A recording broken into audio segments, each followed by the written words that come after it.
Hello everyone, welcome to my channel civil engineering guru. आज मैं आपको direct method and direct method of contouring ये बताऊंगा। मैं कंटूर में आपको बता चुका हूँ, कंपास सर्वे, ट्रावर्स सर्वे, ये सारी चीज़ें आपकी चल रही हैं सर्वे में। इसकी मैं प्लेलिस्ट है वो आपको बना दूंगा। चलिए देखते हैं हम लोग डायरेक्ट मेथड क्या होता है।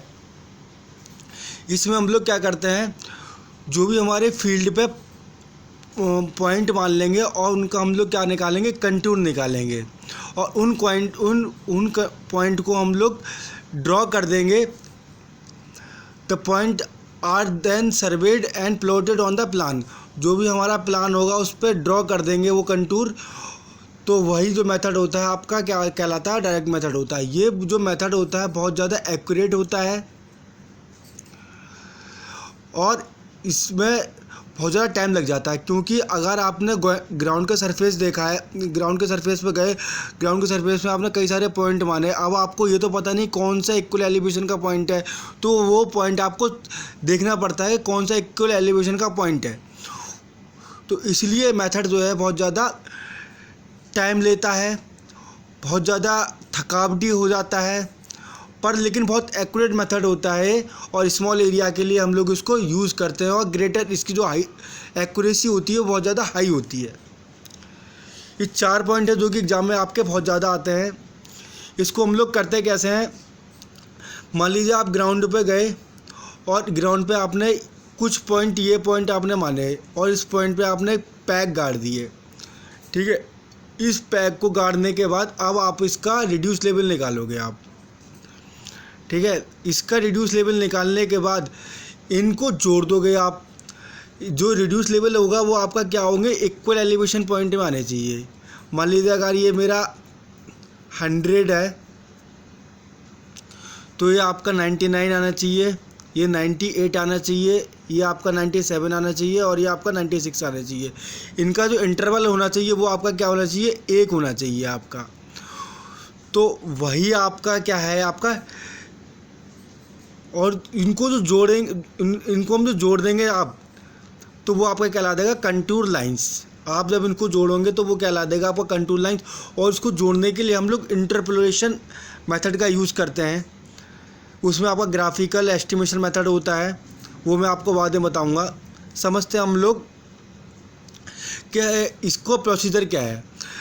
मान लीजिए आपको कोई पॉइंट है, मैक्सिमम नंबर ऑफ पॉइंट्स जो भी आपको निकालना है, अपने ग्राउंड के सरफेस है, आपके पॉइंट्स हैं, आपको इनका कंटूर निकालना है। तो आप क्या करोगे, यहाँ पे आपने इंस्ट्रूमेंट रखा और इंस्ट्रूमेंट रखने के बाद उस फिक्स पोजीशन पे अब मेन सी लेवल से आपको एक इसका रिड्यूस लेवल आपको पता होता है। सपोज दैट मैंने ये मेरा 72 हुआ, तो पहली रीडिंग होगी वो आपकी क्या होगी, बैक साइड होगी। तो दूसरी रीडिंग होगी वो आपकी क्या होगी, फोर साइड होगी। अब क्या करोगे आप, जो ये जो है जो रिड्यूस लेवल है वो मान लिया मेरे 72 है और जो पहली रीडिंग आई है वो आपकी 0.58 आई है और जो इसमें जो बैक साइड आई है वो आपकी कितनी है, 0.58 आई है। स्टाफ की रीडिंग है जो आपकी फोर साइड, जो लास्ट वाली रीडिंग होती है वो आपकी फोर साइड होती है। तो ये आपका क्या कहलाएगा, फोर साइड, और ये आपका क्या कहलाएगा, बैक साइड आपका। तो आपका इसका हाइट ऑफ इंस्ट्रूमेंट निकाल लोगे, तो 72 प्लस बैक साइड आप प्लस करोगे तो कितना आ जाएगा, 0.58। तो 72.58 ये मैंने यहाँ पे लिखी हुई है, 72.58 आई, हाइट ऑफ इंस्ट्रूमेंट आ गया आपकी। अब क्या करोगे आप, इसका reduce level of next point निकाल लोगे। तो reduce level of next point निकालने के लिए हम लोग क्या करते हैं, height of instrument minus four side, और जो मेरा फोर साइड था वो कितना था, 0.58। तो आपका कितना आ जाएगा, ये 72.58 माइनस 0.58, ये आपका 0.58 था।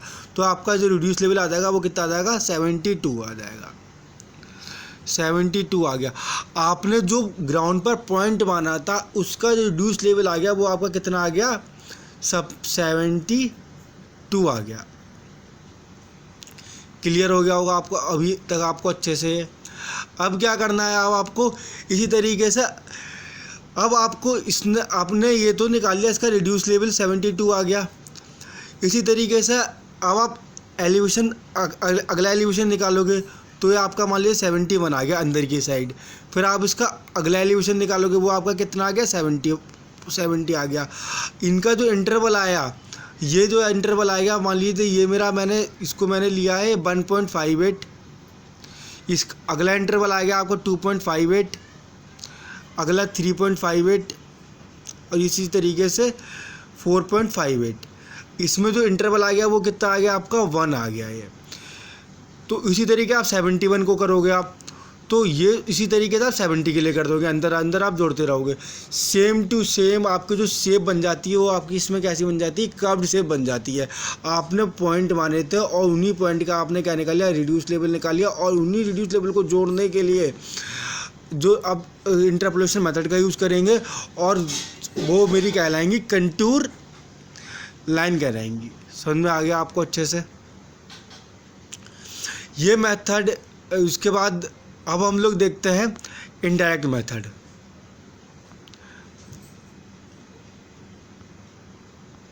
जो इनडायरेक्ट मेथड होता है इसमें आपको याद रखना है कि उसमें तो हम लोग क्या कर रहे थे, बहुत हमें पॉइंट देखने पड़ रहे थे ग्राउंड में जा कर के, किसका जो उसका इक्वल इंटरवल कौन सा, किसका इक्वल इंटरवल मेरा सेम आ रहा था। और अगर इक्वल इंटरवल मेरा सेम नहीं आता है तो आपको याद रखना है आप किसका यूज़ करोगे, लेवलिंग का यूज़ करोगे आप। यहाँ पे लिखा हुआ है मैंने, ये आप देख रहे हैं यहाँ पे, the position of contour points are located suitably either similarly and labelling afterwards. अगर मान लीजिए जैसे कि मैं आपको एक चीज़ बताता हूँ, जैसे आपने जो कंटूर इंटरवल आपका ये 72 आया था और ये 1.5 आया था, ये आपका कितना आया था 2.58 आया था। अगर ये आपका सही नहीं आता है तो इसको लेवल करने के लिए हम लोग लेवलिंग का यूज़ करेंगे, डंपी लेवल का। ये जो है आपका 2.58 आना चाहिए, ऐसा नहीं हो कि 2.53 आ जाए, क्योंकि जो इनका डिफरेंस होगा वो फिर बन नहीं आएगा। तो इंटरवल आपका जब बन नहीं आएगा तो आपकी जो कंट्रोल लाइन है वो ड्रॉ नहीं हो पाएगी, और जब कंट्रोल लाइन ड्रॉ नहीं हो पाएगी तो फिर उस एरिया का जो सर्वे है वो एक एलिवेशन पॉइंट में डिवाइड नहीं हो पाएगा। तो मेरा जो है कोई फ़ायदा नहीं है वो, क्योंकि कंटूर का जो मेन मतलब होता है कि इक्वल एलिवेशन पॉइंट में डिवाइड करना जो भी मेरी अर्थ की सरफेस है, अगर वो ऊपर नीचे है तो। समझ में आया आपको अच्छे से। इसके बाद है आपका indirect method. In this method point located and surveyed are not necessarily on the control lines but reduce level. इसमें ऐसा नहीं है आपको कोई भी जो इसमें जो है आपको कोई एक सर्वे लाइन के अलॉन्ग आपको कंटूर निकालना है। इसमें क्या करना है, आपको एक रिड्यूस लेवल दिया है उसके अलॉन्ग आपको एक लाइन ड्रॉ करनी है। कोई भी आपको कंटूर दिया हो, आपको रिड्यूस लेवल दिया होगा और उसके हिसाब से आपको क्या करनी है, लाइन ड्रॉ करनी है कई सारे जो है रिड्यूस लेवल को लेते हुए। समझ में आया आपको। तो ये रिड्यूस लेवल है आपको, फिर अगला रिड्यूस लेवल आएगा आपका, फिर ये आपका रिड्यूस लेवल आ गया। तो ये आपकी क्या करोगे, इसमें आप सर्वे लाइन ड्रॉ करोगे, उसमें आप कंटूर की हेल्प से सर्वे लाइन ड्रॉ कर रहे थे, इसमें आप रिड्यूस लेवल की हेल्प से एक लाइन ड्रॉ करोगे। Along the series of lines आप लेड ओवर द एरिया, उसी एरिया पे आप क्या करोगे, लाइन को लेड करोगे। समझ में आ रहा होगा आपको अच्छे से। उसके बाद क्या है आपका, ये बेसिकली जो यूज़ होता है वो मेरा कहाँ पे होता है, इनडायरेक्ट मेथड मेरा यूज़ होता है हिल में, यूज़ होता है हमारा डिप्रेशन रिज वगैरह में यूज़ होता है, और जो आपका ऐसी this method is commonly employed all kinds of survey as the cheaper quicker less tedious. ये मेथड आपका डायरेक्ट मेथड के कंपेयर में चीपर होगा, आपका कम कॉस्टली होगा एक तो, दूसरा क्विकर होगा, बहुत तेज़ी से हो जाएगा ये मेथड, क्योंकि आपको रिड्यूस लेवल पता है, आपको उसी रिड्यूस लेवल की हेल्प से नेक्स्ट रिड्यूस लेवल निकालते जाना और इंटरसेक्शन लाइन को ड्रॉ कर देना है। तीसरा आपका क्या होगा, ये लेस टीडियस, कम थकावटी होगा ये आपको लेस टीडियस होगा, क्योंकि आप जब डायरेक्ट मेथड हो उसमें आपको जो पॉइंट आपने सर्च किए हैं अर्थ सरफेस के, उसको आपको पता करना होता है कि इसका कंटूर इक्वल एलिवेशन पे आएगा या नहीं आएगा, उसमें नहीं आ रहा होता तो हम क्या कर रहे होते हैं, कंपास और ट्रैवर्स सर्वे का यूज़ करके उसको लेवल कर रहे होते हैं। पर लेकिन इसमें हमारा जो रिड्यूस लेवल, एक हमारा रेफरेंस रिड्यूस लेवल होता है, उसके कंपेयर में हमें अगले रिड्यूस लेवल निकालना होता है। तो ये जो है मेथड होता है आपका, ये जो मेथड होता है थोड़ा लेस टीडियस होता है। पर लेकिन क्या होता है, इसमें जो आपकी एक्यूरेसी होती है वो एक्यूरेट ही नहीं आ पाती है। इसमें एक्यूरेसी क्या होती है, एक्यूरेट नहीं आ पाती है as compare to direct method के। समझेंगे हम लोग इसमें हम लोग जो आपका जो इनडायरेक्ट मेथड होता है इसको हम लोग तीन मेथड से करते हैं हम लोग। एक होता है आपका स्क्वायर मेथड, दूसरा क्रॉस सेक्शन और तीसरा होता है आपका टैकोमेट्रिक मेथड। तो जो आपका स्क्वायर मेथड होता है उसमें आप क्या करोगे, मान लीजिए मुझे 15x15 एरिया का मुझे 15x15 एरिया का मुझे क्या निकालना है, कंटूर निकालना है। तो इसको आप 3 पॉइंट्स में डिवाइड कर दिया आपने। एक पॉइंट आपने ये माना 5 मीटर का, एक पॉइंट आपने ये माना और एक आपने ये माना। इन तीनों पॉइंटों को आप इस तरीके से जो लाइन खींच दोगे आप इसी तरीके से। अब इसी तरीके से आप इस साइड भी आप लोगे, तीन पॉइंट आपने ये माने और उसको आपने लाइन ड्रॉ कर दी। यहाँ पर एक लाइन आपकी ये हो गई, एक लाइन ये हो गई और एक लाइन। अब आप क्या करोगे, छोटे छोटे स्क्वायर में आपका ये डिवाइड हो गया, ये स्मॉल स्क्वायर में डिवाइड हो गया। अब सभी साइज का आपको इसमें एक कॉर्नर के आप रिड्यूस लेवल निकाल लोगे। रिड्यूस लेवल कैसे निकालोगे कॉर्नर के, आप रिड्यूस लेवल निकालने के लिए वही प्रोसीजर करना है, इंस्ट्रूमेंट रख देना है यहाँ पर और ये आपकी इधर बैक साइड हो जाएगी, ये आपकी फोर साइड हो जाएगी, है ना। और यहीं से फिर हम लोग जो हमारा मीन सी लेवल से हम लोग बेंचमार्क मारा है उसका मुझे रिड्यूस लेवल पता होता है। तो इसको हम लोग यहाँ से क्या करेंगे, पहले तो हम हाइट ऑफ इंस्ट्रूमेंट निकाल लेंगे। हाइट ऑफ इंस्ट्रूमेंट कैसे निकालेंगे, बैक साइड प्लस बेंचमार्क। तो बेंचमार्क और बैक साइड को हम ऐड करेंगे। मान लीजिए ये आपका मैंने जो है 60 लिया है और ये आपका जो है जो बैक साइड है वो मैंने 0.50 है, तो 60.50 आ जाएगा हाइट ऑफ इंस्ट्रूमेंट। ठीक है। अब जब हाइट ऑफ इंस्ट्रूमेंट आ गया आपका, तो उसी से आप लोग फोर साइड आपको पता है तो फोर साइड उसमें से माइनस कर देंगे। वो फोर साइड भी मेरी कितनी है, मान लीजिए 0.50 है, तो आपका 60.50 में से आप क्या करोगे 0.50 माइनस कर दोगे, तो आपका रिड्यूस लेवल आ जाएगा, ये जो भी है मतलब 60 आ जाएगा मान लीजिए अब आपका। तो उसी रिड्यूस लेवल के रेफरेंस से हम सारे के सारे रिड्यूस लेवल निकालते चले जाएंगे। ये देखिए मैं आपको बताता हूँ कि आपने एक का रिड्यूस लेवल निकाला है। ये मान लीजिए आपने 3 पॉइंट दिए थे, इनका रिड्यूस लेवल निकाल लिया आपने।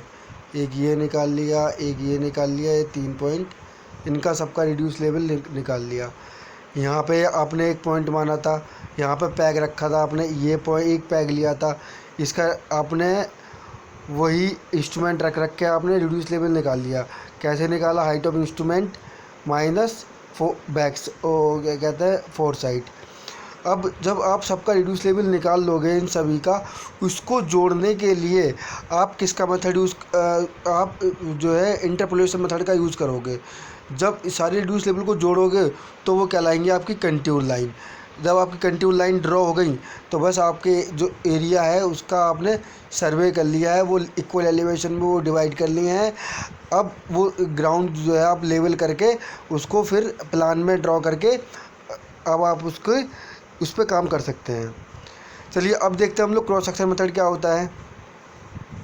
ये जो क्रॉस सेक्शन मेथड होता है ये हमेशा लॉन्ग नैरो स्ट्रिप के लिए यूज़ होता है, जैसे कि आपकी रोड हो गई, रेलवे हो गई, कैनाल हो गई, ठीक है। एंड इसमें हम लोग क्या करते हैं, एक सेंट्रल लाइन लेते हैं।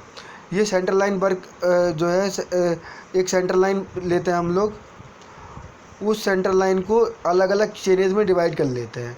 अलग अलग चेनेज में डिवाइड करने के बाद यहाँ पे आप क्या रखोगे, ये एक पैग रखोगे, ये यहाँ पे आप पैग रखोगे। इस पैग को रखने के बाद यहाँ पे इंस्ट्रूमेंट रख के आप इसका भी हाइट ऑफ इंस्ट्रूमेंट निकालोगे और हाइट ऑफ इंस्ट्रूमेंट से आप क्या निकालते चलाओगे, रिड्यूस लेवल निकालोगे। तो मान लीजिए ये मैंने सेंट्रल लाइन है, इसको सी नाम दिया है, जो C1 हो गया, ये C2 हो गया, ये आपका C3 हो गया। इसी तरीके से आप लेफ़्ट में भी करोगे और ये आप राइट में भी कर दोगे। तो लेफ़्ट में मैंने ये जो है आपकी लेफ़्ट और राइट इसको जोड़ दोगे आप। जब इनको आप जोड़ोगे तो ये जो पॉइंट कहलाएगा आपका, जिस जगह पे मिल रहे हैं ये पॉइंट, वो कहलाएंगे आपके क्रॉस सेक्शन पॉइंट। तो इसी को, ये जो क्रॉस सेक्शन होता है ये डिपेंड करता है, ये क्रॉस सेक्शन की जो स्पेसिंग होती है ये डिपेंड करती है आपकी एरिया टू एरिया। अगर आपका हिली एरिया है, तो 20 to 30 मीटर होगी क्रॉस सेक्शन की वैल्यू, उनकी जो स्पेसिंग होगी। और अगर आपका वो 100 मीटर जो है फ्लैट कंट्री है, तो उसकी जो क्रॉस सेक्शन की वैल्यू होगी वो आपकी कितनी होगी, 100 मीटर की होगी। और इनको आप जो जोड़ोगे, जोड़ने के लिए मैंने क्या बताया था आपको, इंटरपोलेशन मेथड का। और इंटरपोलेशन मेथड मेरा जो है दो तरीके से इंटरपोलेशन मेथड मेरा 3 तरीके से यूज़ करते हैं हम लोग। इसमें एक होता है आपका अर्थ एस्टिमेशन मेथड, एक होता है आपका अर्थमेटिक कैलकुलेशन मेथड, और एक होता है आपका ग्राफिकल मेथड। इसमें सबसे ज़्यादा जो एक्यूरेट मेथड होता है वो होता है आपका ग्राफिकल मेथड। ये कोऑर्डिनेट मेथड होता है, इसलिए सबसे ज़्यादा एक्यूरेट मेथड माना जाता है इसको। अब देखते हैं हम लोग कुछ टेक्नोमेट्रिक मेथड में। आपको पूरा का पूरा ये, जब मैं टेक्नोमेट्रिक पढ़ाऊँगा इसमें, तब मैं पूरा अच्छे से आपको क्लियर करूँगा। ये एक पूरा का पूरा एक चैप्टर ही है, एक यूनिटी है, वो मैं आपको बाद में क्लियर करूँगा। इसके बाद देखते हैं हम लोग इन जो एग्ज़ाम पॉइंट ऑफ व्यू से मैंने ये लिखे हुए हैं, काफ़ी ज़्यादा इम्पॉर्टेंट हैं, हर एग्ज़ाम में आते हैं। तो डायरेक्ट मेथड और इनडायरेक्ट मेथड में कुछ पॉइंट, उनमें कुछ इनके मेरिट्स और डिमेरिट्स। ये जो मेथड होता है डायरेक्ट मेथड, ये सबसे ज़्यादा एक्यूरेट होता है, वेरी स्लो होता है और टेडियस होता है। वो आपने देख लिया कैसे। It is use for small area where greater accuracy desired. ये कहाँ पे यूज होता है, स्मॉल एरिया में। आप देख रहे हैं तो आपको पॉइंट सर्च करना पड़ रहा था उसमें, तो ये बहुत ही टेडियस होता है, जिसकी वजह से इसको हम स्मॉल एरिया में यूज़ करते हैं। और इसकी जो एक्यूरेसी होती है वो बहुत हाई होती है। It is not useful for hilly area के लिए आप टेक्नोमेट्रिक मेथड का यूज़ करते हैं। इसके बाद आता है आपका इनडायरेक्ट मेथड क्या होता है, वेरी एक्यूरेट और चीपर होता है। सारी चीज़ें मैं बता चुका हूँ आपको। इसके बाद देखते हैं tacheometric method of contouring is mainly use for contouring plain for hilly area, जो मैंने अभी बता दिया है आपको। टेक्नोमेट्रिक मेथड मोस्टली हम लोग कहाँ पे यूज़ करते हैं, हिली एरिया में। क्रॉस सेक्शन मेथड रेलवे और रोडवे कैनाल के लिए यूज़ करते हैं। चलिए, अभी तक आपको जो भी अच्छे समझ में आया है इंटरपोलेशन में आपको बताऊंगा आगे, सारी की सारी टेक्नोमेट्री और इंटरपोलेशन एक साथ बताऊंगा। इसके बाद प्लेन टेबल सर्वे और मैं करवाऊंगा। अगर आपको वीडियो अच्छा लग रहा है तो मेरी वीडियो को लाइक कर दीजिए और मेरे चैनल को सब्सक्राइब कर दीजिए, जिससे मुझे मोटिवेशन मिले। Thank you.